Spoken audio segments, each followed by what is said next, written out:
है सपना, नवल चौहान भैया का यही है सपना।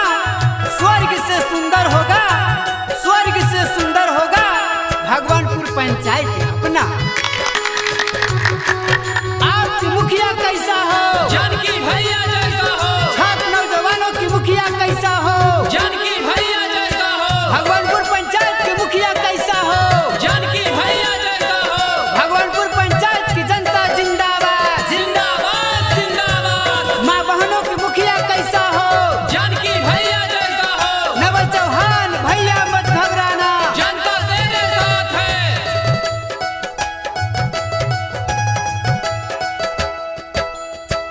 इंदिराया बास दिल तुन बिरधा पेना साना माजी।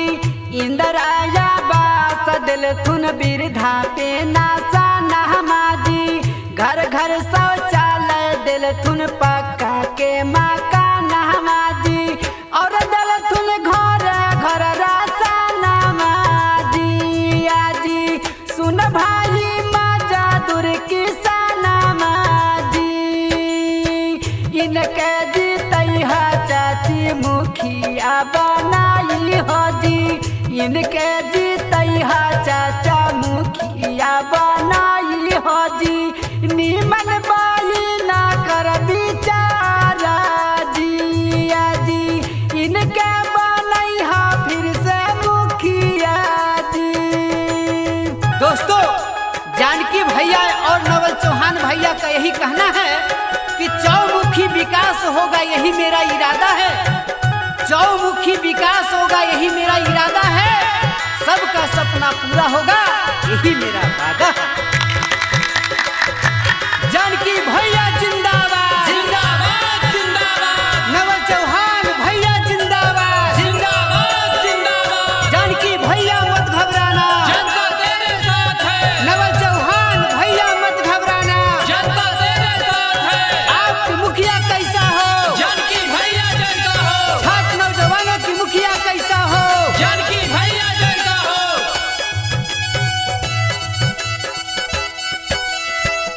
एपीएल से बीपीएल दिल थुन बाना बाई जी। एपीएल से बीपीएल दिल थुन बाना बाई जी। नल गली रोड दिल थुन राशन कार्ड बनाई जी। यही कर तुन सबा के भलाई जी। आजी इनके बनैहा फिर से मुखिया जी। भगवानपुर पंचायत में हई इनकर नाम माजी।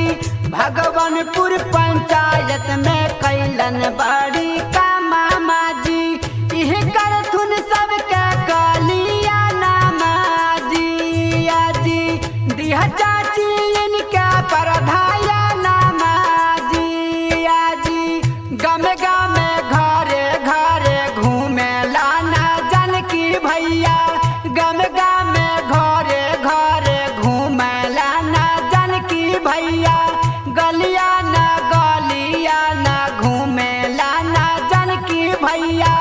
हाथ जोड़ी करेली गोहारा जी। आजी फिर से बनैहा इनके मुखिया जी। इनके जीतैहा भैया मुखिया बनाई हाजी। इनके जीतैहा दीदी मुखिया बनाई हो जी।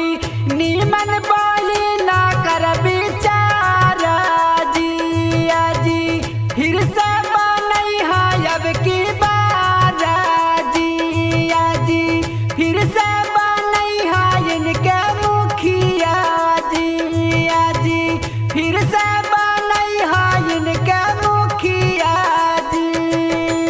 Music by Manoj अलवेला।